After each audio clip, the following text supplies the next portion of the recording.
It's WST Sunday Live, hosted by Hrabchak, Lyss Houde, and Jacob Stoller. Good morning, everyone, and welcome into another edition of WST Sunday Live. My name is Hrabchak.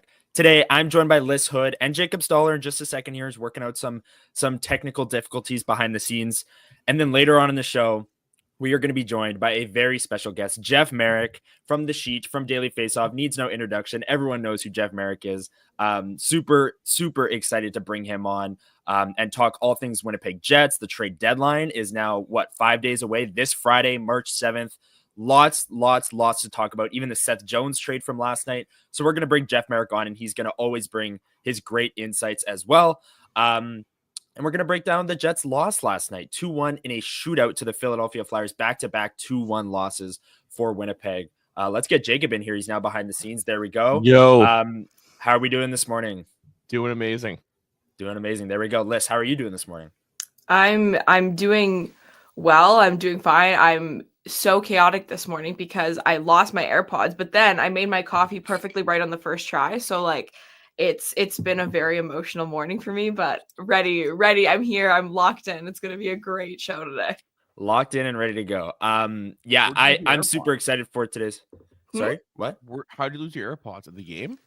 No, I don't know. I don't use them very often. I literally basically just use them for this. So I thought they'd be in here. They're not. I checked a couple of bags. I lose everything. I am the most forgetful, disorganized, chaotic person on planet Earth, so it's not overly surprising, but yeah.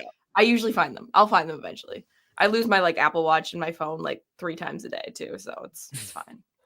Well, thank you everyone in chat for joining us bright and early on a Sunday morning. Jeff is going to jump on with us at about 9:30. Hopefully no technical difficulties with that one. We'll bring him in. Hopefully things go seamlessly. I know last time there was a long mute when I brought in Gavin Spittle to preview a Jet Stars game. So hopefully that transition goes well later on. I will say, you brought up coffee there, Lyss, and losing your AirPods and stuff. This Tim's Cup, I told you before the show. Connor's about to win me some more AirPods. I'm planning on finishing this Tim's Cup and rolling up the rim on today's show. Look at that mug, Jacob. WST mug. Love it. So when I win, I don't know, a week-long vacation or $1,000 or 55-inch TV or any of the things on here, we're all going to share it together. We're going to share that experience together. And I can't wait. Do it now. I'm not done. Oh, I'm not done. I can't do it yet. Now I have to wait 30 minutes to find out if I'm going to the Bahamas. Yes. No, Jacob. He's not sharing the prize with us. He's sharing the experience of winning the prize with us. We're just chumps. We're just gonna stay. Damn. Yeah. Well, if I win something, I won't even say it. I'll just end the stream and we'll go on to next Sunday. That'll be it. We'll do it from the beach. And Connor will have the little sunscreen strip on his nose and life will be well. The cucumbers on the eyes. Yeah. Anyways, let's get to the Winnipeg Jets. We've buried this long enough. Last night, 2-1 shootout loss. And in my opinion, one that they really should have had. Morgan Barron draws 2 penalties late in the game with under 5 minutes left on 2 separate opportunities, and the Jets miss on both. And I think the power play is going to dominate the majority of our discussion before Jeff comes on here, because they're now 0 for their last 16. And going into the break, they were at 33.3%, which was the best in NHL history, or at least tracking to be. And now they're 0 for their last 16, with a few games before the break, and then the 5 games, I believe, since the break as well. So let's just get our blanket thoughts on the game first. Lyss, what was your takeaways from last night's 2-1 loss to Philly? Yeah, I mean, I think you're totally right. That in the sense that the Winnipeg Jets played a good hockey game. I think you and I kind of had a little bit of a back and forth. You thought they played a great hockey game. I thought they played a good hockey game. I think this was it was a fine hockey game for the Winnipeg Jets. Totally agree. A game that they definitely could have won. I think that as a whole in that game, something that I thought I noticed that the Winnipeg Jets maybe weren't as strong in is that the Philadelphia Flyers seem to have a pretty good time getting shots off the rush. Yes, the defensemen were able to get a couple of good sticks on some of those pucks to avoid getting some high danger chances, but it was pretty easy for the Philadelphia Flyers to enter the zone yesterday, which I know rush offense is something that the Winnipeg Jets both have trouble defending sometimes and have trouble creating. So that was something that I noticed in that game. But all in all, I think that, Philly, their goalie played a really good game. And I also thought that, the power play, we'll get to that because I think we have some stuff to talk about based on what the players told us yesterday. They don't think there's anything to talk about, but we do. So we'll get into that. So those are kind of my early thoughts on how that one went. That's what we're here for. We're here to talk about it, right? Jacob, what were your kind of blanket thoughts on last night's 2-1 shootout loss? Yeah, I'm kind of in the same camp as Lyss. I think could have won the game for sure. I think we're all used to them putting that one away when there's a late power play in the third period, and we've kind of become accustomed to that being automatic. So when that doesn't happen, maybe it seems or feels like a missed opportunity, but I don't know. I think that the Flyers, it's so cliche, but they are like a very hungry team. Sorry for that. They're a very hungry team, and they give you no space, and they kind of got, I don't want to say they got goalied, but Fedotov was dialed. And I think what we can't say for every time the Jets play against a good goalie, because like Vanacek, Fedotov, probably forgetting someone in the last couple games, but Saros as well. Yeah, Saros. Yeah. And then Dustin Wolf a couple games, or I guess that's that was a big one. I was thinking that too, but I didn't want to break. Yeah, Dustin Wolf. Mm-hmm. You're for sure getting goalied per se, but you can't say that every time a goalie is a good game. You still got to find a way. And I think, like, for example, like Fedotov was good, but like that save he made, Connor, we were dying in the press box. That save he made on Ehlers where he gloved it. Yeah. And then went, whoa. That was so dramatic. That was dramatic. Yeah. I actually got to give him props because it was the most ridiculous thing I've ever seen. Like the goalie do ever. Yeah. Catches it, plays over, does the little curl, and then just like does the worm to make it look like he dove. Okay, can I defend him for a second? I rewatched that a couple times to be like, yes, no. Why? Okay. I think the save was made in a way that the glove was angled. He kind of had to spin his hand around so that he could clamp it down so that it wouldn't fall out as he was holding it. Watch it again. You might understand what I'm saying. The entire torso then did the worm? I don't know. Dive out to the hash marks? All right. Like, I don't know. Yeah. I thought that was ridiculous. Anyway, fair enough. Another thing too, Ehlers said, like, was it Ehlers or Scheifele? One of them said about how Ehlers' chance, Fedotov just has his glove there, was kind of lucky. They both said that, to be honest, I think. Yeah, I do think that Fedotov, who, given that he is an absolute horse and massive, I'm surprised that he isn't a better goaltender just for that reason. But you would need to find a way to make a move. You need to have ways to get that puck in. If it was just a case of a big goalie taking up the crease every time, well, Fedotov would be a Vezina winner, but he's not. So you have to game plan accordingly. And as you mentioned, Wolfless, like they got, or Saros too, a small goalie. They're getting goalied by small guys too. So it's not just a one-off. So I think the Jets need to be, they've improved recently in their ability to, and I wrote about this, during the streak, they found a way to get more high danger chances.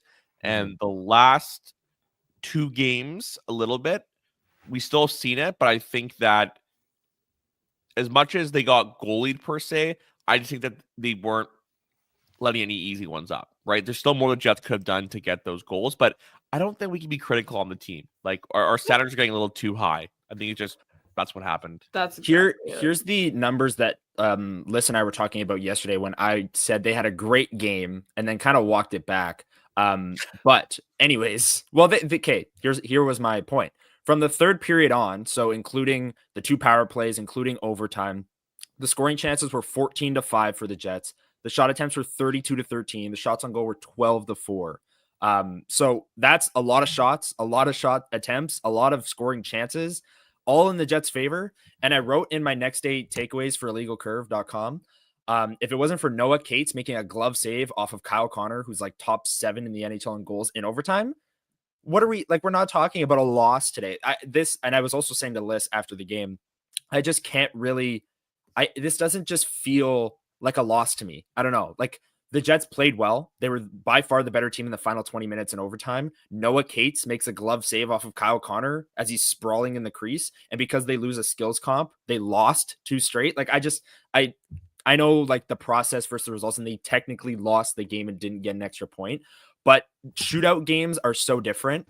What are you saying? I don't understand what you mean. This feels different. I'm saying like this isn't a like this to me. I'm not taking this as like a loss. Oh, the Jets have lost 2 straight. They lost in the skills comp and they were the better team through 60 minutes. No, but I mean it's the same way as that, like losing 6-0 is not the same as losing 2-2 or 3-2 in a shootout. Yeah, no, I completely agree with you. Yeah. They still lost the game. Yeah, but like what? To me, I was shocked at how kind of like devastated Ehlers and Scheifele were. Yeah, I thought that was pretty wild. I thought that was weird. Well, that's my point. Right. Like Scott O'Neill came up and was his usual self and was like, yeah, we had great chances and gave good answers, but Scheifele and Ehlers were like just kind of devastated. Didn't want. Yeah, but they were on the power plays. I think that they're probably pissed they couldn't. Well, but they didn't seem to be very upset about the power play. That was kind of what changed their attitude. They're like, Ehlers was. Oh, he was. He was. True. That's fair. Well, let's talk about the power play now. That Ehlers clip out of context, you think that that's after Game 5 against the Colorado Avalanche last year? Like that man was so upset. It was wild. Just speechless. But no, let's talk about it because I definitely do want to. Let's get into the power play. So 0 for their last 16. They went 0 for 4 against Ottawa and 0 for 4 against Nashville. Both Scott O'Neill and the players both said that they thought the power play got better against Nashville, and I would agree. In both of those games, they had 2-minute 5-on-3s and didn't convert. The Ottawa one was brutal. I mean, the 2-minute 5-on-3, they didn't really generate much at all, which is shocking. And then the 2-minute 5-on-3 against Nashville, I think they really got goalied. And is it shocking in the first? Like the Jets are not great at 5-on-3. Okay, but they're the best power play in league history 2 weeks ago. Yeah, but all season they've been pretty bad at 5-on-3. They're much better at 5-on-4. That is true. So 0 for 4 in both of those games, and then 0 for 2 last night in 2 key spots late in the third period. Is there anything to be concerned about with the power play, Jacob? I'll start this one with you. Well, I don't think we have the clip, but I think the funniest thing of last night was when I asked Ehlers, and he was like, I think that at first it was the movement with the power play that was struggling, and then we need to move the puck better. And I asked O'Neill, and he was kind of like made a face where he was like, I don't know about that. So I think 2 things can be true. I think that the Jets have gotten their looks. I think what Ehlers is referencing is this team's power play has held itself to such a high standard for so long that they're used to being able to find the seams and weaponize a pass almost every single touch.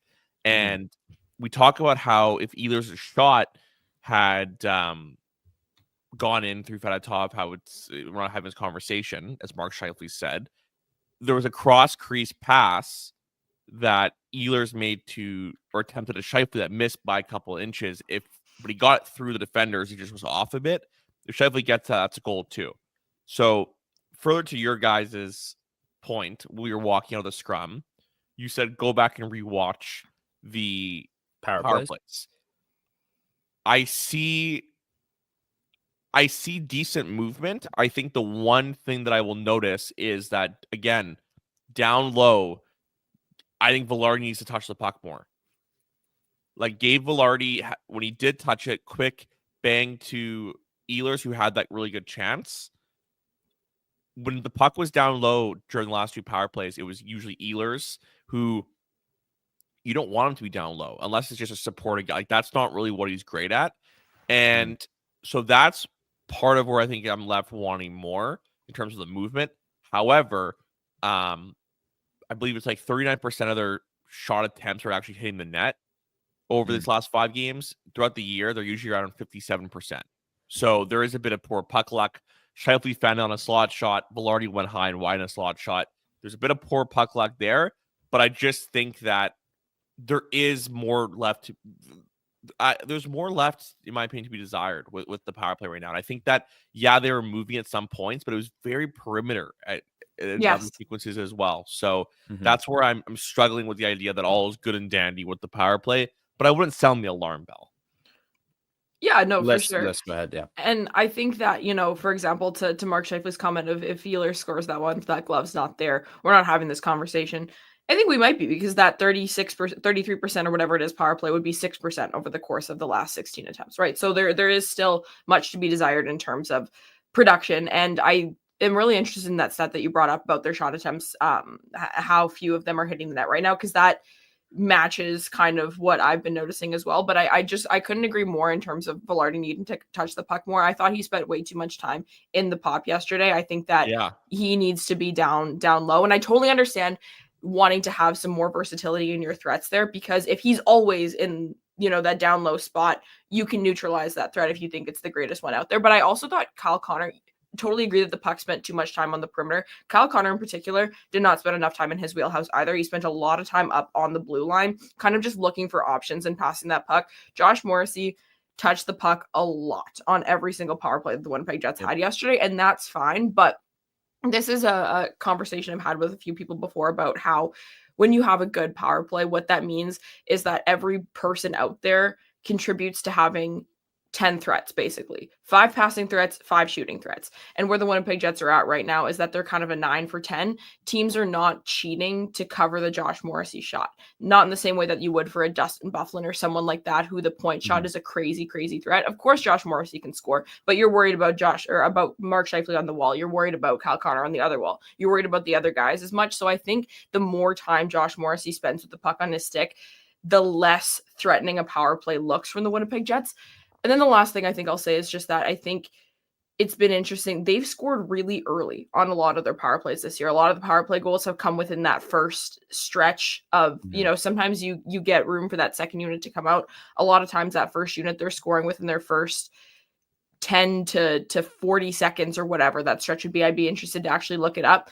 The more time they spend, I think they can galaxy brain things a little bit. And if you run your set plays, you don't really have time to do that. And then when they start kind of spinning on themselves, I think we start to see kind of the overcorrection of a little bit too much passing, a little bit too much dancing around on the outside. So I think a couple of little things like that. Again, the standard that we hold this power play to is extremely high. So I'm not freaking out or anything like that. But I definitely think that it'd be nice for them to pot a couple more. And I don't think they need to change a lot in order to do that. I 100% agree. I think the power play doesn't look stagnant to me. Like, yes, I agree with you, Jacob. I could see more movement, both with the puck and players. But I think it's a little bit of puck luck. I think it's a little bit. I think that the Flyers did a good job actually taking away Velarde last night when he was at the side of the net, not even letting Scheifele pass it down there. And then when Velarde did get the puck, there would be almost both the defenseman right in front of him and the short forward pinching down, because like you said, Lyss, they're not respecting that Josh Morrissey one-timer where Velarde can maybe step out and pass it as Scheifele cuts to the net, and they do this whole little movement rotation thing. I don't know. I wasn't wondering if the crowd was going to boo after the 2 power plays last night. I didn't think that they didn't generate anything. I thought it was a power play, and yeah, we're holding them to a really high standard, as we should. And I want to continue the power play conversation, but I do see some people in chat saying, the Jets lost to a goalie who's won 5 of his 21 games and putting a spin on it. I said this to Jacob yesterday when we were driving to morning skate. The Jets made the playoffs on November 9th. All right. When they started 15-1 and beat the Dallas Stars on November 9th, they made the playoffs. All right. So I couldn't care less about the result of a March 1st game against the Eastern Conference Philadelphia Flyers in the shootout. The Jets made the playoffs months ago, people. They're still first in the league. They're still first in the West. Like, if Fedotov's their kryptonite, it's fine. They won't have to play him until the Stanley Cup final. The result does not matter as much as Mark Scheifele's leading it out to be, Nikolai Ehlers. I know they're the professionals and they should take the loss hard, but I'm more concerned with the process here than I am the result. No, but I think it's a really good point that you bring up, that, the players, the standard they hold themselves to, right? Like, we talk about how they went on that insane 11-game run after Scott Arniel called their game horseshit, right? Like, this is a team that wants to perform. And I think they understand that there are no moral victories in the playoffs, right? We always talk about that, a game you should have won. Well, guess what? You can eliminate yourself if you get 4 of those consecutively. So I think that it's a good thing that the players aren't, talking the way that we did, particularly after that Calgary game, where it's like you win that game 98 out of 100 times. It's okay. You can't put too much stock in that. And that is such a me thing. I am such a statistics person. I am such a, looking at that sort of thing. It's like, what should have happened? What should have happened? I totally get that. But it's important not to overcorrect on that sort of thing. So I'm glad that the players are not looking at yesterday being like, that was perfectly fine. We'll win that one next time. No, there's always changes you can make for sure. Yes. And I honestly think, I was saying this to my dad as well, this team could use a few losses right now. It's not going to be all sunshine and rainbows in the playoffs. We've known that the last 2 years. They won 11 straight. There was a break in between it, so it didn't really feel like 11 straight wins. There was 2 weeks in between. And yeah, I mean, having these off games where you lose in a shootout and then Mark Scheifele comes out and is clearly not happy with the way the team played in the post-game presser, I think is totally fine. So we're going to have Jeff Marek coming up here in just a few minutes. Is there anything else we want to say on the power play before we move on from that? Score some goals. Score some goals. That's it. Okay. Well, you we've got up at all. Sorry, say that again. Sorry, that my thought came out way later than I thought my brain would bring. The second unit didn't do anything, and whatever. Fair enough. Move on. All right, we're gonna bring in Jeff Marek. Super excited, thankful that he is coming on today. Hopefully this transition goes smoothly here, bringing him in.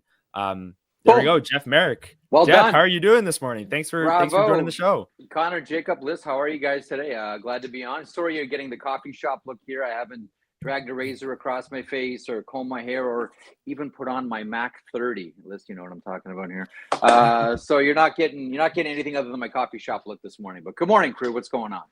We're doing well. Thank you so much for taking the time. We really appreciate it. No problem. I'll just start with your kind of blanket thoughts on the Jets recently. Still first in the league. They had the 11-game winning streak. They've lost 2 in a row here, 2-1. What have you seen from the Jets here, both before the Four Nations break and since, with the 11-game win streak kind of sandwiched in between?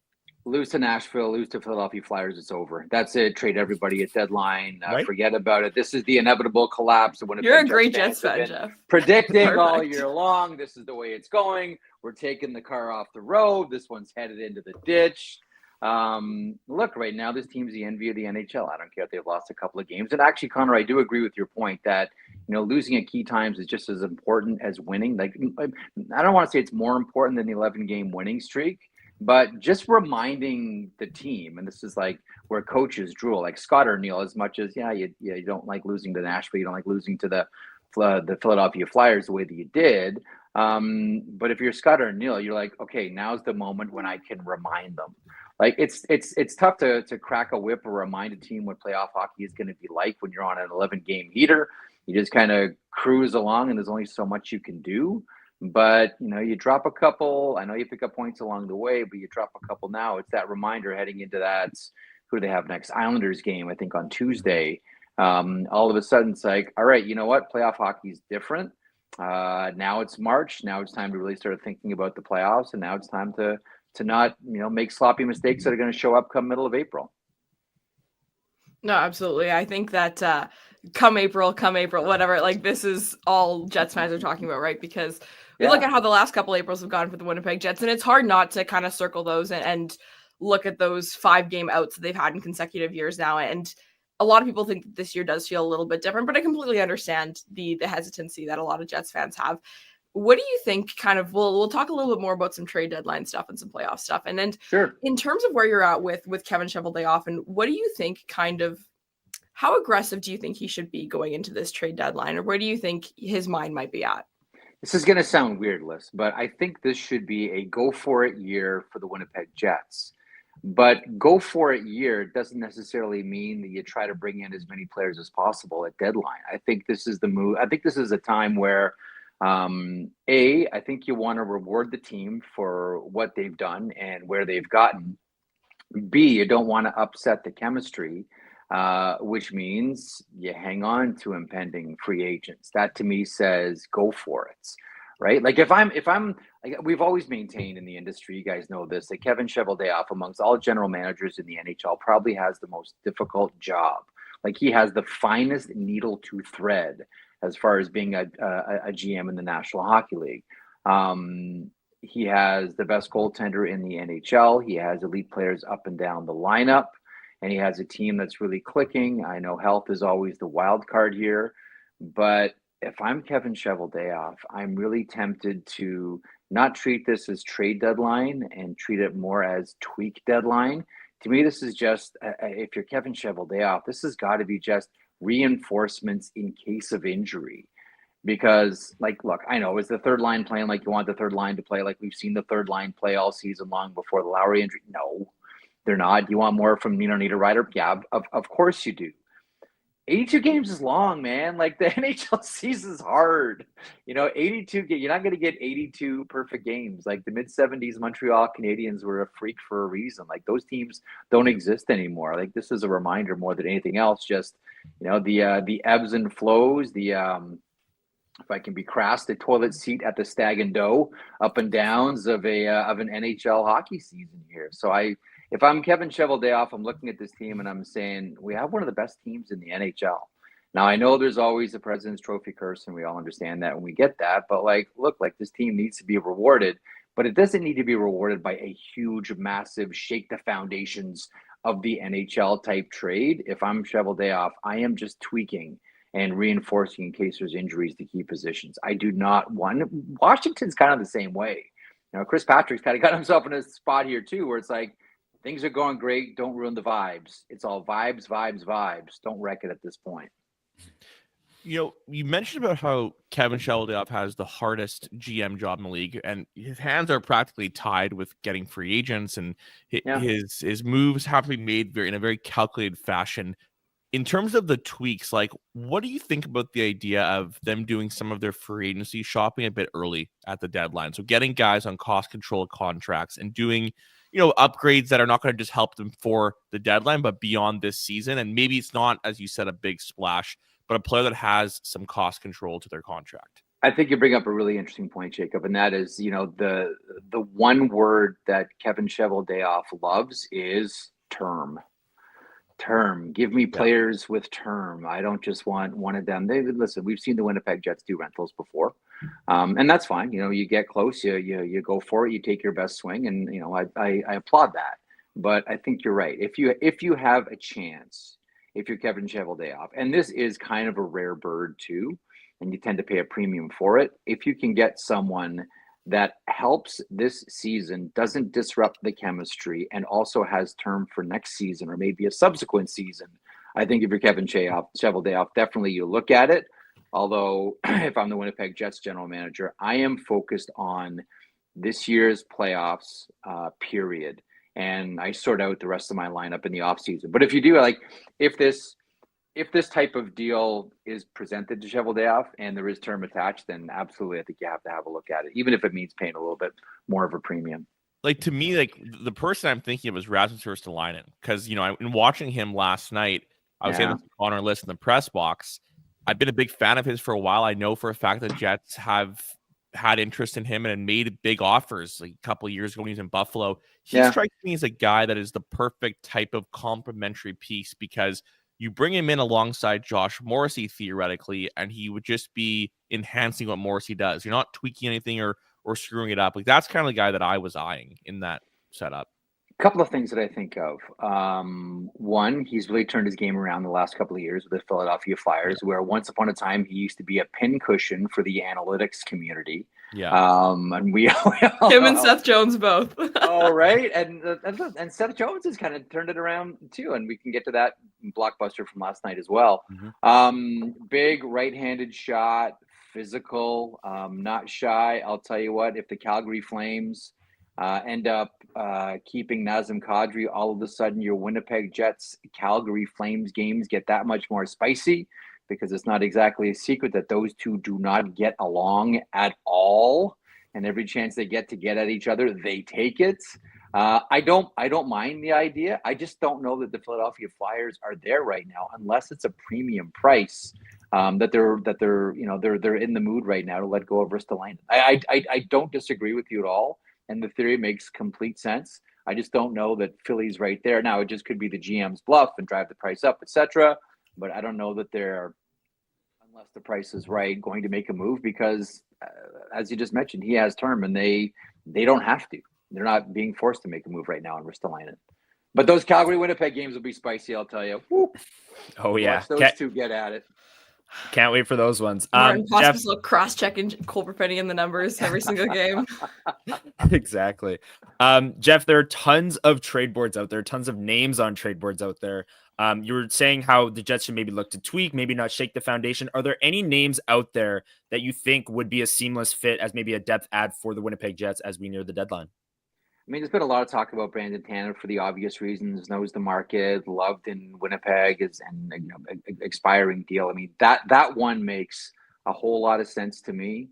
I think Armia in Montreal makes a whole lot of sense to me, as does Jake Evans. And I always find it entertaining when players that were involved in major controversies end up on the same team together. So maybe just the showbiz of it, Connor, has me, getting that soap and warm water feeling about Evans and Scheifele playing on the exact same team. But I think that's the sort of the nature of the player that we're looking at here. I mean, I don't know. Do you look at someone like Carson Soucy? Do you look at Soucy for the back end? Someone like that? Just again, pure rental insurance policy type player. Like the one thing that, and make no mistake about it, the Winnipeg Jets are planning on having a long playoff run here. Like the idea of just making the playoffs, like that's long gone in the rearview mirror. Now it's all about how far can we get. And as we've seen, you're going to have a long run. You're not going to have the same looking blue line at the end that you did at the beginning. I mean, it's funny. I was just talking to Brian Burke about this not too long ago when he won the Stanley Cup in 2007 with the Anaheim Ducks. I mean, that blue line had like Chris Pronger and Scott Niedermayer, like Hall of Famers here, Francois Beauchemin. But then you start to get deeper in the playoffs, and really quick you get to like Kent Huskins and Joe DePenta and these types of players real fast because your blue line just gets battered. And that's why I think if you're Cheveldayoff, you're protecting against injury, and I think you're trying to do what every other team that hopes they have a long playoff run does, and that is bring in the reinforcements on the back end. Okay, then that tees me up for an important question then, because I think one thing that the Winnipeg Jets community has, been very vocal about is knowing how small the Winnipeg Jets blue line is. This is something that, obviously you have that 6'7" guy back there on your left-handed defenseman spot in that third pairing in Logan Stanley. And Dylan Sandberg is a decently sized guy, but that's a guy who you're not writing home about his height or his weight or anything like that on basically any other team. Josh Morrissey, Dylan DeMello, Neil Pionk, Colin Miller, guys who play big roles for this team, not very big. Do you consider this to be like a problem for the Winnipeg Jets and something that they should look at addressing, or are you kind of leaning more into the camp of make sure you're just getting good players? The size is kind of secondary, or where do you fall on that? Here's why it's a great question. Let me just amplify that a little bit more. If you look at Stanley Cup winners, just of recent note, go back all the way to the beginning of the new NHL era of 205, 206. The one thing they all have in common is they can all defend. Now, I don't necessarily think that you have to have the Vegas Golden Knights blue line where like you got like, just to be blunt, you got 6 farm animals back there. Like it's ridiculous. You look at Vegas's blue line, and it's just like, what do you see? These guys been drinking farm water their whole lives? Holy smokes, they're enormous. I don't necessarily know that there's one very specific way to defend. Size does make things easier, but size, if you can't move, is kind of like a potato chip, isn't it? So as long as your back end can defend, and listen, like I do understand the point about size, and is it a luxury item or is it a necessity? I mean, it's a luxury item if you don't need it. It's a necessity if you have a smaller blue line that can't move the puck. But if you have a back end that's very much puck goes in, puck goes out, then I think you can sort of mitigate the fact that outside of Logan Stanley, you don't have Shrek back there. So if you can get it, and Jacob, I'm guessing that's why you're getting at Rasmus Ristolainen a couple of seconds ago, because it's a real luxury piece to have large people back there on your blue line that can stand in the slot, stretch their arms, and hit both boards. I get it, but I don't necessarily know that there's one specific way to construct a blue line that can defend. I think that's very encouraging for Jets fans because I think you kind of fall into my camp as well. I'm on your side that I don't think every guy needs to be 6'5" if you have guys who are bringing other things to the lineup. So hopefully Jets fans can find a bit of solace in that because I do think it is important to acknowledge what we have for sure. Well, I'm going to be the devil here, and I'm not going to read Sure. the comments after, but here's a stat that I found for an article I wrote for sportsnet.ca. Over the last decade, the average height of the top 3 defensemen on a Stanley Cup winning team is 6 feet and 2.13 inches. The Jets' top 3 defensemen in minutes. This was written at a time when Sandberg, I believe, was either out or wasn't top 3 minutes for whatever reason. So Morrissey, DeMello, and Pionk are the second smallest in the league, and they average 6 feet and 0.27 inches. My argument to that is I just think in watching the playoffs over the last couple of years, as you said, Jeff, people are getting injured. It's a bloodbath out there. I think that when it comes down to important minutes and having guys out there, you need players that have that size down low. And while Dylan DeMello is able to stick check really well and win some battles, how will these players react when it all gets elevated one level above they're used to now? That was the Jets' problem last year. Is this their best or is there a next level? I'm not so sure about that, and I think it's worth a bit of concern over. And I think that's why they're going to add some sort of, as Elliott said recently, mobile beef. So it's funny too. I think of Tom Watt. Tom Watt used to always talk about his blue line. He would say, "What I want back there is hostile, mobile, virile, dancing bears." Don't know why he threw virile in there, but he would always throw that in. I want hostile, mobile, virile, dancing bears. Okay, let me throw another one out at you, Jacob. Let's go back and forth then. I personally think the best defenseman to ever play in the NHL was Bobby Orr. Nick Lidstrom. That's a funny way to pronounce Nick Lidstrom. Okay, well, I think it was. Listen, consensus. I know I'm swimming up current on this one. I think it's Nick Lidstrom. Yeah, who was pretty large guy, but why did we marvel at Nick Lidstrom? Body positioning, stick positioning, ability to move the puck, ability to skate, ability to think the game. Like, I just don't necessarily know that size equals defending. I mean, history is, I'll just go back into Jets Thrashers history and say, like, you know what, Boris Falabik was really big too. Like, there's been like a lot of players that we've looked at and have said, and I think that's probably why Elliot was saying, like, yeah, you want size, you want that beef, but you also have to be able to move. And are we getting more of those defenders now? Absolutely we are, Jacob. I'm just trying to further along an argument here. I just think that I would much rather have someone that can move the puck, someone that has a smart stick, than someone who's just back there because they're big and their sphere of influence physically is that much greater than a Josh Morrissey. And I'm always of the mind of, like, there's not just one way to do things. Well, like Pionk, I think, like, a great defender, and he's small. Yeah. So, like, listen, sure. History's littered. Now, I don't think to refute myself here, I don't think you can have a blue line where everybody's like 5'10". I think, physically you'll get manhandled, but there has to be a sweet spot in between here. All I'm saying is I don't think that it's a barrier to entry to doing anything in the playoffs, having a defense where not everybody's 6'3", 6'4". I just don't believe that, since we've seen so many different types of teams win Stanley Cups. I mean, how many times? I'll just even go back to, I raised the Anaheim Ducks example of 2007. The year before that, the Carolina Hurricanes won the Stanley Cup, and they won it on foot speed. So what did everybody chase the next year? Foot speed. And so who won in 2007? The Anaheim Ducks. So what did everybody want? Oh, nuclear deterrence, toughness, physicality, beef. Like, it's such a league where you try to ape whatever was successful the season before.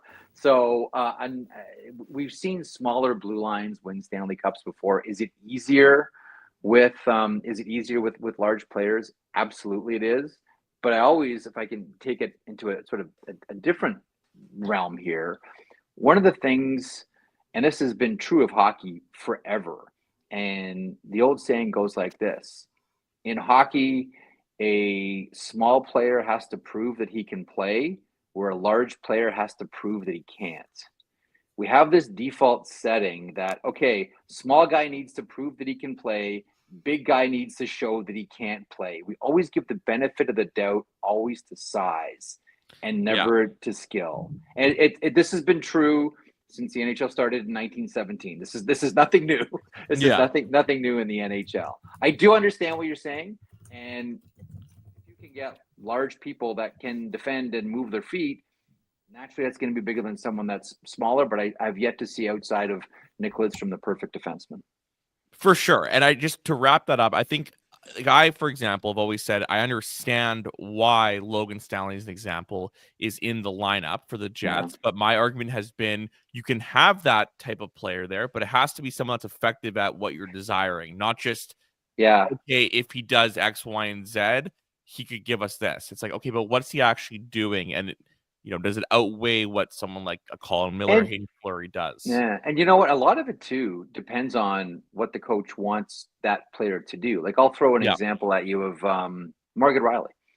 Like, Morgan Rielly is having a terrible season for the Toronto Maple Leafs. Like, that's not exactly a secret here. And everyone's like, oh, what's happened to Morgan Rielly? Oh, he's fallen off. Well, the thing that's happened to Morgan Rielly is, Craig Berube doesn't want that galloping defenseman. He wants all of his defensemen, to stay around the net, and that's where Morgan Rielly has to start everything right now. And Morgan Rielly, look at his zone exits, and it's the worst of his career because he's starting everything around the net. That's just the way Craig Berube wants his defensemen to play. So are you putting the accent on Morgan Rielly's skill? No, but this is what the head coach wants this player to do. So do we look at defenders and say, oh, this defender is not playing well, having an awful season? What's happened to their game? And we always, I think, fall short of looking at players and saying, okay, is this the right fit for this team? Right? And defending is not just the blue line. Like, defending is a five player discipline. Sure. Ask all those guys. Like, they'll tell you the same thing. And sometimes, even though, like, we can wonder about, oh, Ristolainen would look so great. Do we know that? And that's the sensitivity that Kevin Cheveldayoff has to weigh here. Things are going so great. If we introduce one thing, right? It's like the butterfly flaps its wings in China. What's the effect, right? Yep. What is the cascading effect going to be if we bring someone else or introduce another piece into this puzzle? All of a sudden, does the Rubik's Cube try to defend itself as we try to solve it? You know what I mean? Yeah, that's great stuff. We're chatting with Jeff Marek here on WST Sunday Live. Jeff, just one more Jets question, and then maybe we'll get your thoughts on the Seth Jones trade. I remember years ago when he was drafted and he was a young player playing in the AHL and breaking into the NHL, that you were defending Cole Perfetti and you were saying, what's going on? What's going on here in Winnipeg? Coach didn't like him. The coach didn't like him. It was pretty simple. Right. Exactly. You were one of the early defenders of Cole Perfetti. So I wanted to ask you, he had the long goal drought last year at this time of year. Jets went out and got Tyler Toffoli. Now this year, he's got 12 points his last 12 games, really elevated his game at the harder part of the year. What have you seen from Perfetti this season, and do you think he'll be a key contributor in the playoffs? I really do. Like, listen, and I sort of sideways joke at it, knowing like the best thing you can do for a rookie is block him, right? And make him earn something. We used to always, back in the Taylor Hall, Jordan Eberle days of the Edmonton Oilers, we used to always snicker. We'd go into the Edmonton Oilers dressing room, and there'd be a sign on the wall. And it's been there forever. Earned, not given. And we look at all these guys with $6 million a year contracts that were just handed them coming out of the ELCs and said, what was earned here? The best thing you can do for young players, as tough as it is for them to swallow, is block them with other players. Like, you're not going to get handed anything here. Now, I don't think that he was necessarily always on the same page as Rick Bowness, but I don't think Rick Bowness was brought in to break in rookies. I think Rick Bowness was brought in to try to take this team to the next level and have a deep playoff run. So Toffoli comes in last season, and it's at the expense of the ice time and the development of Cole Perfetti. But one of two things happens, Connor, and you know this. Like, one of two things happen when you do this to a young player. Either they're given enough rope to swing or hang, if I can be crass. Right? Like, you can either look at this as like you can mope and whine and cry and call your agent 8 times a day and complain about the coach and the organization and this isn't fair and stamp your feet about it. Or you can say, okay, this is my challenge. I need to earn a spot here. And as difficult as it was for Cole Perfetti, and we all saw the underlying numbers in the points per 60 every time he was up there, and that's great. And one of the things that I would use consistently to defend Cole Perfetti last season. But there's something different when you earn something as opposed to when you're just given something. Now all of a sudden Cole Perfetti feels much more that he's earned a position. Now, a couple of things on Perfetti. I've always had a soft spot in my heart for him. I don't cheer for teams, I cheer for players. I watched him play hockey pretty much his entire life. And the real soft spot for me, he was a Dale Hrabchak pick. And watching Dale Hrabchak's wife make the pick, Dale Hrabchak was a really special person to me, not just as a hockey fan, but then when he was a coach of the Barrie Colts and helped run that organization. And to say nothing of one of the greatest centermen of all time, 1,500 points, the Hall of Fame awaits. I've always had a soft spot for Dale Hrabchak and the entire Hrabchak family. So he was the Hrabchak pick. Sorry, maybe it's just me getting older, but I'm a sucker for that stuff. So that's why I've always had a soft spot for Cole Perfetti. And he's an excellent hockey player. And let's not forget about that. Yeah, I mean, that definitely goes over well with Jets fans. It's totally agreed. Mark Shafley has the Dale Hrabchak connection as well. It's something that is so important to everybody in this community. But I think maybe to just wrap things up here, kind of last question. Sure. And in classic me fashion, we'll make it a very, very broad one. So obviously we've kind of kicked the can down the road. I'll write down all the points here. Okay, so point A, subpoint A, point ready B. To go. Okay, yeah, okay. Obviously the Seth Jones trade came in perfectly right at the first intermission of the Jets game last night. That was a bit of a blockbuster that we pulled up Puckpedia to see how they're going to make that work. But just kind of your overall thoughts on maybe the Central Division a little bit and bleeding into Calgary, Vancouver, some possible matchups for the Winnipeg Jets kind of looking into the playoffs. Trade deadline, just kind of externally things that are kind of going to be affecting the Winnipeg Jets in any capacity. Obviously, Seth Jones no longer, not just in the Central Division, but also in the Western Conference at all. Just kind of your overall thoughts on the playoff picture there in terms of trade deadline coming up this week. Okay, so which point do you want me to get to first? A, B, all C, of them D, at once, or please, F? and thank you. Okay, very good. Sweeping generalizations, Marek, in 3, 2, and 1. Timer's on. First of all, one of the teams that I'm really curious about here are the Dallas Stars. Now, the Dallas Stars were one of the teams that were interested in Seth Jones. Were they going to pay that price? Not a chance. I'm pretty sure that everyone in the Dallas Stars organization, when they saw what Kyle Davidson was able to extract from the Florida Panthers in exchange for Seth Jones. Now, there was some retention as well. I think that everyone sort of looked at that in Dallas and said, there's no way that we are going to part with someone like Spencer Knight, like that type of prospect equivalent. I don't think they want to let go of any one of your Maverick Borks or your Logan Stankovens or your Liam Bichel's, none of these players. The Florida is still very much in go for it mode. I do wonder what this trade list means for Aaron Ekblad. And I'm not throwing out there that, Ekblad is going to be traded by next Friday, but let me just bracket it this way. Every year, trade deadline, there's one trade we don't see coming. Mm-hmm. Every year, right? Every year, there's one we're like, oh, wow, how did we all fall asleep on that one? And I'm not saying that necessarily Aaron Ekblad is going to be that guy, but it does open up the possibility. And if so, would that be, would it be Dallas? Would it be the Toronto Maple Leafs? There's one that we always sort of miss on. Part of me, when I saw the Seth Jones deal to Florida, that was the first thing I thought, okay, so if this, what then? And that was the one person that I wondered about. I do wonder about Dallas, and here's how I want to bracket that. So Calgary Flames lose again. And if the Calgary Flames if the Calgary Flames lose the next 2 games, do they just drop Nazem Kadri off in Dallas on Thursday? Could you imagine? He would be the perfect guy for that team. Yes. Perfect. That's what I wonder about. Now, Calgary still sees themselves in the mix.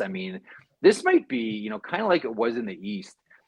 This race for the last wild card spot in the Western Conference might be fascinating to see, it's kind of like who's the toughest clown in the circus in some ways, like teams skating backwards into this spot. Like, does anybody really want to grab this? Utah's played better. St. Louis is on a nice little rip as well here. Vancouver, man, they just got the barn doors blown open yesterday by Seattle, and Calgary's losing here. Like, who wants this spot? But I do wonder about the Calgary Flames and the Dallas Stars. If Calgary loses their next 2 games, does that change the course of Craig Conroy's thinking? And if so, is there a match with the Dallas Stars? Jim Nill and the Dallas Stars. This is go for it season. Make no mistake. This is go for it season for the Dallas Stars with some expiring contracts on that roster. I really do wonder about the Flames, and if they lose, could there be something there for Dallas? How's that? And I think that Colorado is going to be busy too. Colorado will be busy in the Central. I want to ask one quick follow-up. You mentioned about Aaron Ekblad there. My mind went there as well, but I'm curious. You are more familiar with him than I would be, but Bill Zito, like, do you think he looks at this team this year as, okay, once we're in the playoffs, thing can happen, but, I don't want to go all in per se this year and let Ekblad walk for nothing and flip him, or is he in the camp of, I will keep the best roster we can and deal with that later? Because more so, I was thinking that Ekblad wouldn't come back next year. I think the thought of them flipping him mid-year, while it certainly could happen, where does that align with Zito's? I honestly, Jacob, if I can jump in, I think that they are in Stanley Cup or bust mode. I think they see their window right now to win as many Stanley Cups as possible. Right. While Sergei Bobrovsky is still Sergei Bobrovsky, which is the major key piece here. I know we talk about the blue line and Bennett and Barkov and everything, but like when Bobrovsky's on, good luck. So I see them as that's why I kind of say, halfway snickering, like, oh yeah, what does this mean for Aaron Ekblad? I guess it could make sense, but then you have to always keep in mind, this is a team that has eyes on the Stanley Cup. And whenever they get Matthew Tkachuk back, they get Matthew Tkachuk back. But this is a team that's still very much in go for it mode. And if it means letting a player walk at the end of it, that's fine. I really do think that Zito is one of those managers that embraces the challenge of using the cap space that he'll get to fill that spot with someone else. There are some managers that just want to plug holes and keep their team. There are other managers, I think, that are more of the mind, I embrace the challenge of letting a player walk away, which, if I can swing this back to Kevin Cheveldayoff, it's one of the issues that he's facing with Nikolai Ehlers here, like facing the potential of Ehlers walking away. But in a go for it year, you're fine with it. And I think it's the better general managers in the league that embrace that challenge of, yeah, this player walked away, quote unquote, for nothing, but we consider cap space a thing. We're going to treat it like a thing. That is a resource we now have that we didn't before. And I'm confident enough in my abilities to fill that spot. Jacob, this is a very long-winded answer. But essentially the main point that I did want to get across with it is I think that Zito's still in go for it mode. I really do. It's too bad his coach wants the Winnipeg Jets to win the next Stanley Cup, though. So I don't know. Right. Yeah. How would he like a Winnipeg? How would you guys like a Winnipeg Jets Florida Panthers Stanley Cup final? Ooh. I think it would take 20 years off of my life, but yeah. Well, Jeff, we want to thank you for coming on today. We even held you a little long, so thank you so much. You got the new show this year. Let people know where they can find you on social media this year.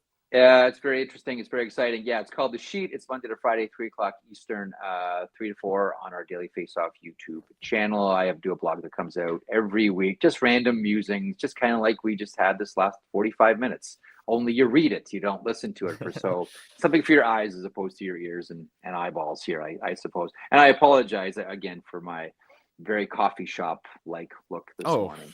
That's the look we all bring to the table, too. That's exactly what we wanted. Thanks, Jeff. Take care. Thanks for call back anytime. Be good. That was a lot of fun. Thanks, man.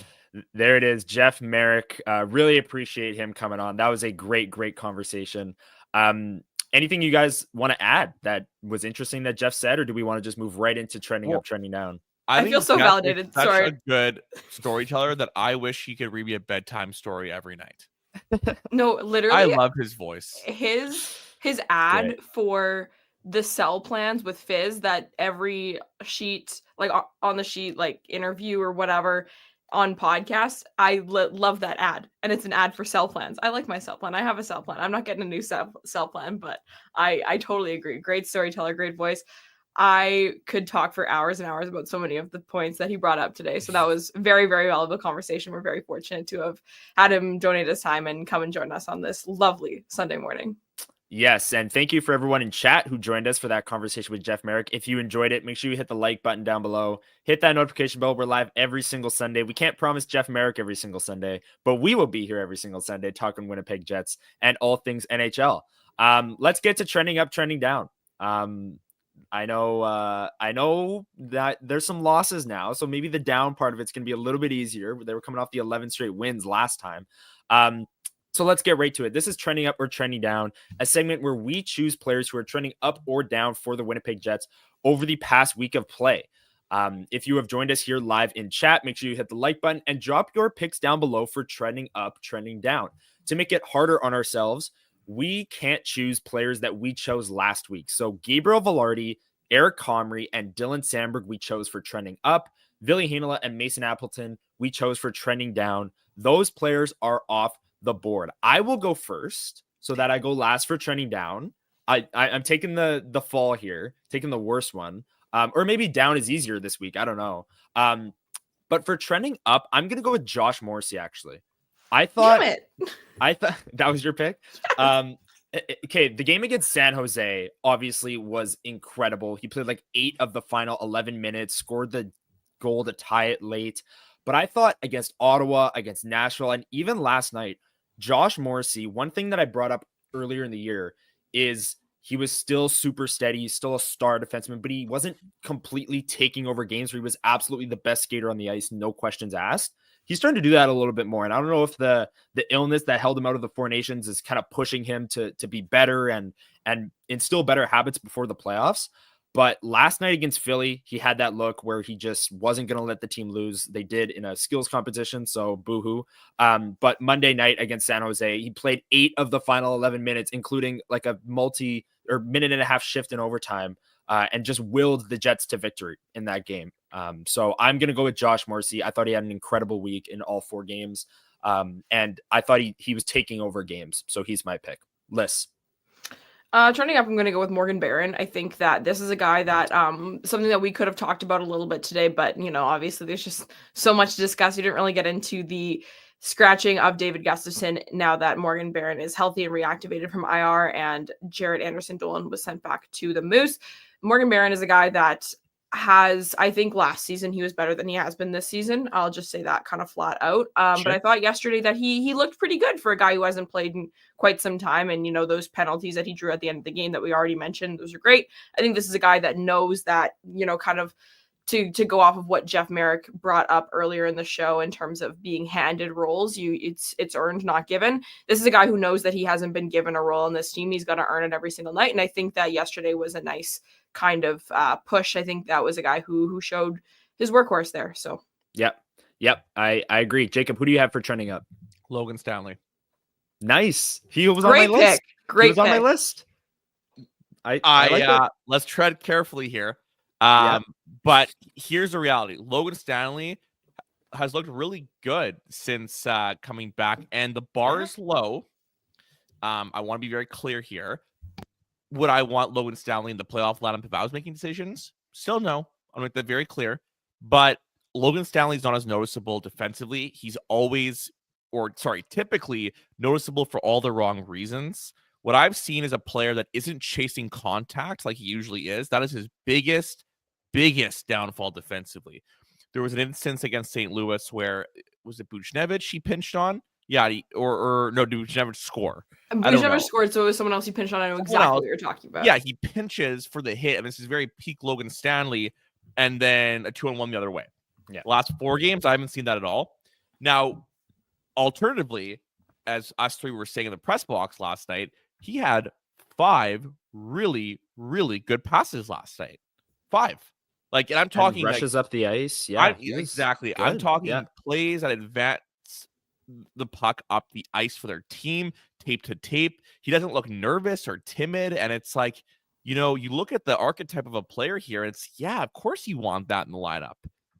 Now, I think that we need to see some consistency. We need to see more reps, but I think anybody that's going to, let's call it for what it is. Logan Stanley's playing the last 4 games, the best hockey I've seen from him in his career. Yeah, better and than the 21 year where I'm sorry, like everyone's freaking out. Like this is not what he could do or what he's doing a little bit. Like the 4 games, if he plays this way for another 10, then we need to start having a conversation about really what Logan Stanley. Like he's trending up for me. Even though maybe 10 games is too little. I think if he finished the regular season playing at this capacity, it's very encouraging. Let's just hope it doesn't dissuade them from making an addition at the deadline. That would. So, Jacob, we have a new match. Let's do it. So we square it up on the Rasmus Kupari. No, the Chibrikov. Sorry, Chibrikov bet. Bought you some Dons. We did. Yeah, it's delicious. So we have another one though. Yes. Want me to say it, or do you want to say it? Yeah. So it's around Logan Stanley. I've said many times on this show that I think he's the number 5 on this team, and he's going to be playing playoff games. Like game 1 of the playoffs, Logan Stanley's in. So the McDonald's breakfast bet, I believe, Jacob, and correct me if I'm wrong, is whether or not the Jets make an addition that pushes Stanley out of the lineup on Friday, or is it game 1 of the playoffs? No. We're simplifying it. Will Logan Stanley play up game 1? Game 1 of the playoffs. Game 1 of the playoffs. Game 1. Yeah, I'm saying and I say yes. And I say yes. No. So there it is. That's it. Lyss, what do you think? I'm not part of this. You guys enjoy. This is our beef. Yeah. Okay. No, I've made it very clear. I think the Jets need to upgrade that third pair. I think they need to upgrade on Logan Stanley heading into the playoffs. If they get a player with size like a Jamie Oleksiak or a Carson Soucy that Jeff Marek just mentioned, great. Brian Dumoulin from the Anaheim Ducks, great. I think that would fill that pairing really nicely. I think they need to upgrade that in the next 5 days here. I just don't think they will. I think Logan Stanley will be in game 1 in the playoffs. And like we said, he's trending up. So if he continues this, he could be a viable third pair defenseman, right? And I like that pick, Jacob, because he was on my list. He was on my list as a trending up. And we're very critical of Logan Stanley. And I know the fan base is. And I see a lot of people in chat actually saying, you know what? I agree. Logan Stanley did play well this week. We have to, what is it? The praise has to be as loud as the criticism, right? So there it is. Logan Stanley trending up. Trending down, Jacob, snake draft. You're back up. Can you repeat who we can't say? We cannot say. We need to have a ticker of who I can't say, guys. There's so much information I'm trying to absorb right now. Sandberg, Velarde, Comrie, Hanela, Appleton. And then the 3 guys we just said for trending down is Nino Niederreiter. There we go. Yeah. He was on my list too. Yeah. Suck it. So I just think we're in another one of those Nino bouts, guys. It's pretty consistent. He's very consistently inconsistent, Nino Niederreiter. This dates back to actually almost every stop of his NHL career. He has these bouts like that. I don't think that it makes me wonder about the third line construction. Because I like the fact that Nino is a high volume shooter with them, but where it's trending down for me is I just don't see a lot of substance in whether it's the shots he's taking or the plays he's making. It's very vanilla for me recently. And I'm not saying he's some dynamic, crazy talent or anything, but if we're looking at flavors and different analogies here, I think that Appleton is more of the simple, quote unquote, vanilla effective player, so to speak. And Nino brings a little bit of that flair. And it's kind of been the inverse, right? Mason Appleton's been producing chances galore. He's been all over the ice, and it's weird. Like, what's going on here?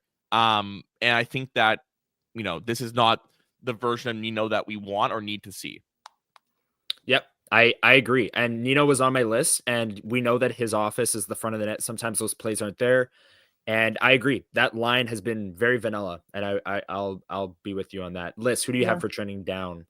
I'm going to go with a bit of a weird pick here. I'm going to go with Alex Iafallo. This is a guy who was on our trending up board a couple weeks ago, and I'm not saying that Alex Iafallo is playing poorly by any means, but I really thought we were on the verge of something with him before the All-Star break. I think that there was a little bit of offense that was getting unlocked there, and he was playing really, really well. And while I don't think he's necessarily playing poorly right now, this is a guy who's definitely taken a bit of a step back in terms of where we thought maybe he was going to go. And I was kind of joking around that the best trade deadline acquisition that the Jets could make is an unhinged Alex Iafallo. I thought that would be, it's a guy who's already in your lineup, and him taking another step would have been awesome. Haven't seen so much of that this week, so he's going to get my trending down pick for this week. Fair.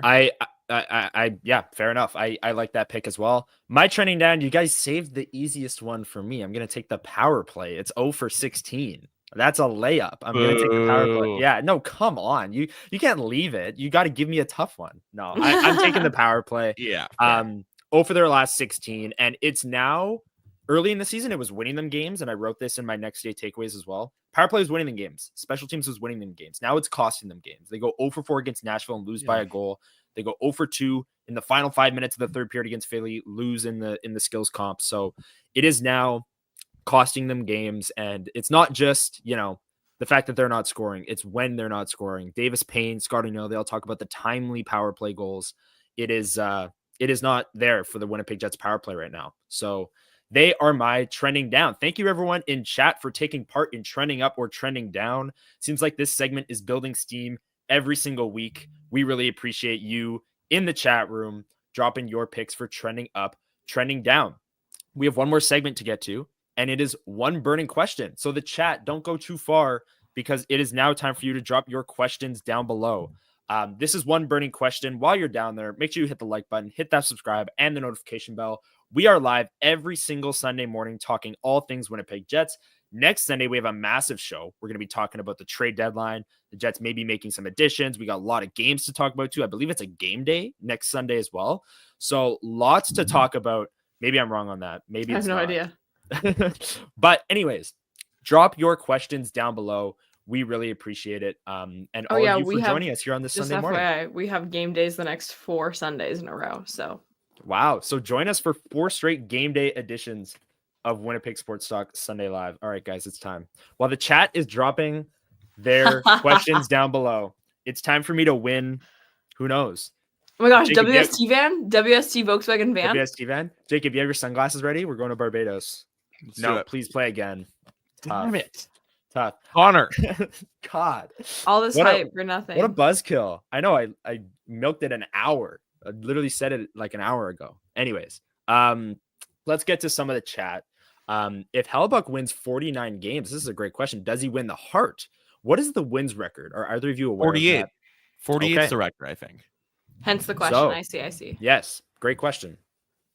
Who wants to take it? Does he win the Hart if he breaks the wins record? Regardless. I think should versus will is always the question, right? With NHL awards sort of thing. I think if 48 games is the record and he wins 49 with the season he's putting up, I say yes. I say yes, he wins it. Okay. I would agree. I agree. Like setting the single season record for wins, that's hard to argue against. Hard to argue against. Exactly. So yeah. Does Al Broderick, does the whiteout work? I think it does. What do you mean? Incredible atmosphere. Some people think it's like cursed and like they should go away from the whiteout in the playoffs because it's like, yeah. Well, they haven't played well, but it's awesome. And they haven't played well because the team had problems. Like because like this isn't the sort of thing where it's like you brought in some exceptional team into the first game of the playoffs and all of a sudden everyone's like, oh my gosh, how could this possibly have happened? Those of us who are a little bit locked in the building. We sort of knew all the things that went wrong with the Winnipeg Jets the last couple of years in the playoffs are things that should have been expected. So here Doug with the age-old question that I feel like we've been talking about for weeks, for years. Top 4 D-man or second line center. It's the final show before the trade deadline that we're going to do. So use this as your final prediction, maybe prediction or take whatever you want to, whatever angle you want to take it. Top 4D or true 2C. What do you guys got? I'm going 4D. I was 2C for much of the year, but I think I'm going to go with top 4D. Actually, you know what? Just defenseman in general. Just defenseman in general. But not just defenseman in general. That's where I'm going. I'm going to go top 4D. Okay. I'm switching nice. My original stance I think if it's between, if I can only take one, I want a top 4D that rhymes with Wasmus Wistowinen. Rasmus Wistowinen. I think I'm starting to like this Rasmus Wistowinen guy. He's pretty awesome. Yeah, I want will. Rasmus.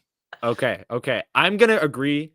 Top 4D. I've been saying it for a lot of this year, and it looked dicey there for a bit with the second line.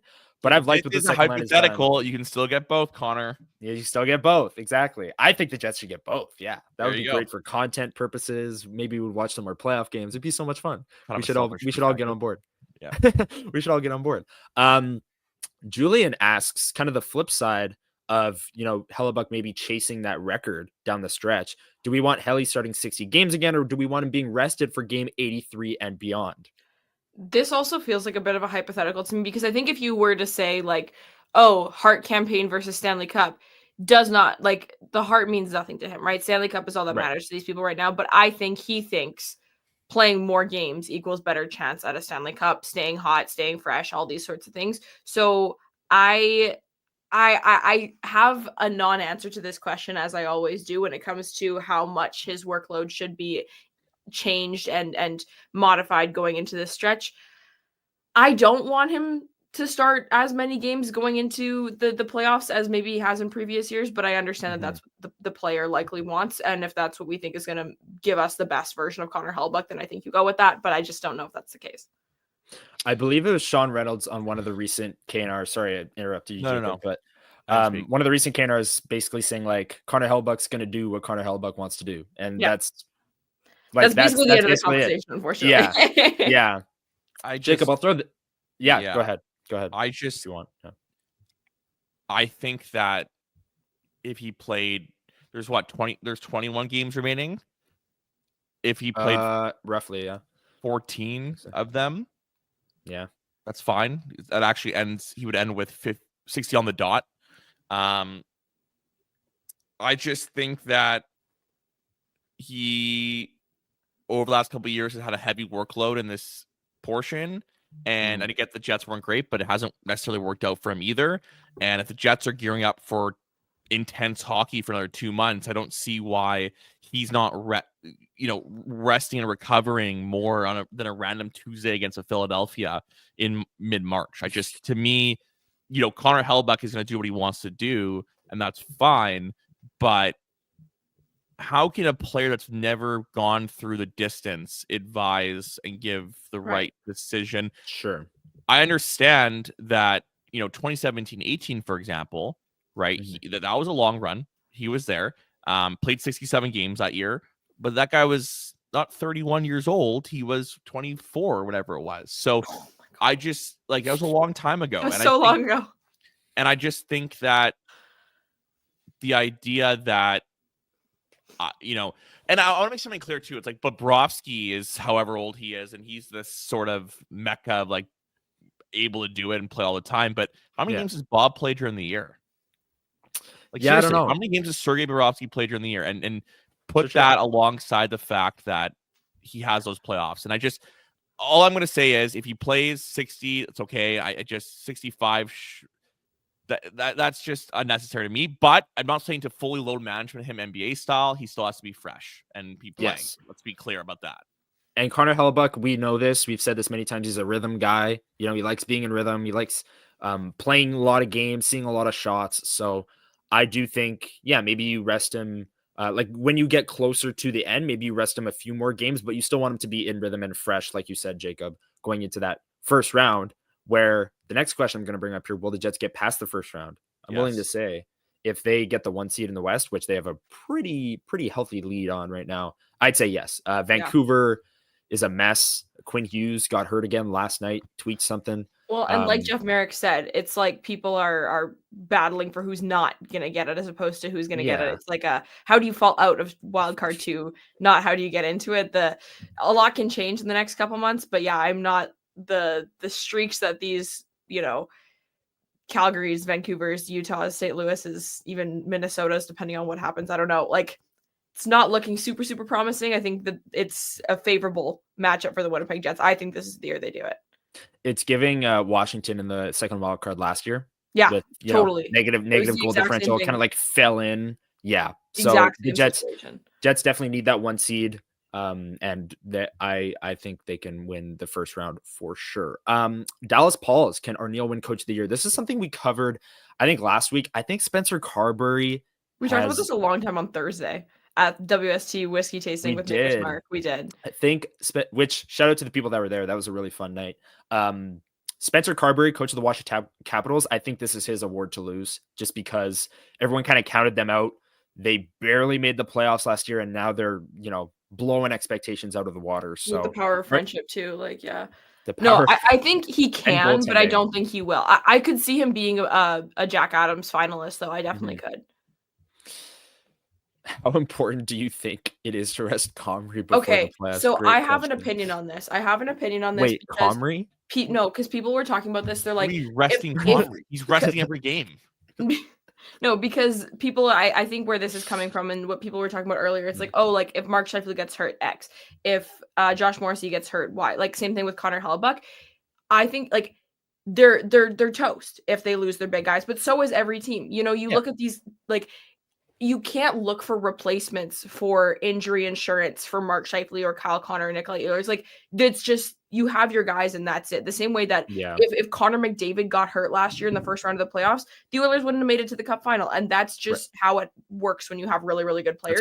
So if Connor Hellebuyck, for whatever reason, cannot play playoff games, knock on wood, like, let's hope that doesn't happen. The Winnipeg Jets are done. Like, that's just, it is what it is. And you regroup and look to next year. Like, there's no hope otherwise. You have your biggest impact guys on your team. You need them to be healthy. Your look at the playoff picture and outcome is based on all those guys being healthy. You lose them. What does this have to do with him resting before? No, it's like, if something happens to Hellebuyck, making sure that Comrie's ready to go is my understanding of this question. But what does that have to do with? How important do you think it is to rest Comrie for the playoffs? Because what if Comrie plays resting every game? No, but what if because you want to rest Hellebuyck, he then plays every game for the rest of the season, and then something happens to Hellebuyck and he has to play and he's tired or something? I feel like that's where this is coming from. And that's why I don't agree with it. It's galaxy brain, because I don't understand. Like, I think you gave a great answer, Lyss, but I believe the question was just very sarcastic. I could be wrong. Darth Skater can let us know. No, but like your answer was great. Your answer was good. Yeah. Guys. If Hellebuyck doesn't play, the Jets have no chance. Like, that goes without saying. That's just a given. Like, I mean, there's nothing to it. I just wanted to bring up that point earlier anyway, and I was like, this is a great time, and I didn't even try and read the tone of it. Darth Skater, you're on my list now, making me look like an idiot. You were ready just to answer the question you had in your head. Exactly. That was one burning question. Thank you so much, everyone, for submitting your great questions. As always, great questions in the chat today. And we've had a blast of a show. Make sure you've hit the like button if you're here, if you've joined us here on a Sunday morning. We really appreciate it. This is our last show before the trade deadline. What are your guys's? I know you asked, Doug asked, top 4D or 2C. Let's do a final prediction of what the Winnipeg Jets will do at the trade deadline. Do you think they tweak like Jeff Marek and many other people are saying? Do you think they make a big splash? Which position do you think they target? Jacob, what's your prediction for what the Jets will do? 2 defensemen, 1 forward. Okay. So a top 4D, maybe a bottom pair D, and then like a bottom 6 forward kind of thing? I think they'll try for, a 2C top 6. Maybe. I think if you're looking at the pecking order of what Chevy wants to do, I still believe that term and, an addition that has term is something he's looking for. If he can find a way to do that, great. But what Jeff said before, there's always one trade you don't expect. And I think that's what I would keep an eye on. And I really think that of all people, Chevy's thinking outside the box there, because that organization knows I don't think they have any hesitancy to trade their one, but I think the way they're looking at it is, listen, we've traded our one for rentals and it hasn't really worked out except for Stastny. So why not move our one and get someone that's here beyond this year, and get some good substance out of it. That's what I think. Yeah. Okay. Lyss, what are your final predictions for what the Jets are going to do at the deadline? Yeah, I couldn't agree more. I got a Snapchat memory the other day. I was like, my hair was like in rollers and I was on my landline calling my dad who was like at a party. And I'm like, the Jets just traded for Nino Niederreiter. Like, I remember how out of the blue that one felt. Like, that one was really weird. I could see another Nino Niederreiter trade. not trading the underwriter, but you understand what I mean. That sort of esque trade for sure. On the blue line in particular, I feel like in terms of like, I agree with Jacob. I actually 100% agree with Jacob that 1 forward, 2D is where I think they'll try and go. One of the D I think is going to be a Jordy Ben style player of like, will he play? Who knows? Just like a depth piece, a Colin Miller for lack of better term. Yep. I could definitely see that being a thing. Just saw on Twitter during the show that Riley Smith is not playing today for presumably trade-related reasons. That's a guy who I haven't seen spoken about as much lately, and that's a guy I could totally see the Winnipeg Jets making a call on. Veteran guy, a little bit of versatility in the middle, pretty good offensively and defensively, pretty benign, like, not a bad guy. I could see them making a call on someone like that. I think that at least one of the trades that the Winnipeg Jets make is going to be not the Sean Monahan of this is the Brock Nelson, the big guy that everyone's thinking will be traded this year kind of thing. There's going to be a surprising one that's going to be a sneaky little Kevin Cheveldayoff ad. It's inevitable. It's just the way that he rolls, and I'm excited to see what that is. Yep. I agree with you both. Both great takes. My final prediction for what the Jets are going to do is a 2C. I could see both arguments for term and no term in terms of like Brock Nelson and like Ryan O'Reilly, Braden Shen, of like those last two have term. Brock Nelson doesn't. I could see either or. And then I think the Jets do make a move for a depth defenseman, like a Colin Miller-esque. So basically last year's trade deadline, but without Tyler Toffoli. So Monahan and Miller-esque. I think that's what we're headed towards. Like I said, I think their bigger need is on the blue line. We answered that earlier, so we don't need to dive into that, but it's going to be fascinating. And folks, as we wrap here, I need to tee up the biggest week in Winnipeg sports talk history, as Hustler put it on Friday's show. They have their 1000th show on Wednesday. They have the trade deadline show on Friday, which is a 4-hour show starting at 11.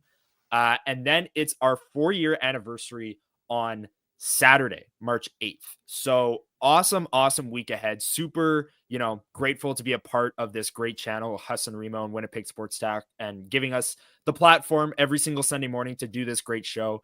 And the biggest week of WST is ahead. So make sure you hit that notification bell. 1000th show on Wednesday. Big trade deadline show on Friday. Hopefully the Jets make a move. Last year they traded for Toffoli at like 10 a.m. We went live at 11. There were like 1,000 people in chat. It was bananas. I was in Vancouver and I was asleep because I was in the Western Conference. Oh, there you go. Yeah, it was nuts. So mad. And then the 4-year anniversary as well. So massive week ahead. We hope that you tune in every single day, Monday through Friday, with Huss and Remo, and us three, myself, Connor Hrabchak, Lyss, Houde, and Jacob Stoller. We will be back next Sunday with another edition of WST Sunday Live, breaking down all the games this week, previewing the game that day against the Carolina Hurricanes, and talking about the Winnipeg Jets trade deadline. So thank you everyone for joining us. Thank you, Jeff Marek, for joining us. Awesome conversation. If you're joining us late, go back and listen to Jeff Marek. He was awesome today. Really appreciate him taking the time. And we'll see you all next Sunday on the next edition of WST Sunday Live. Have a great day, everyone, and we'll see you next Sunday.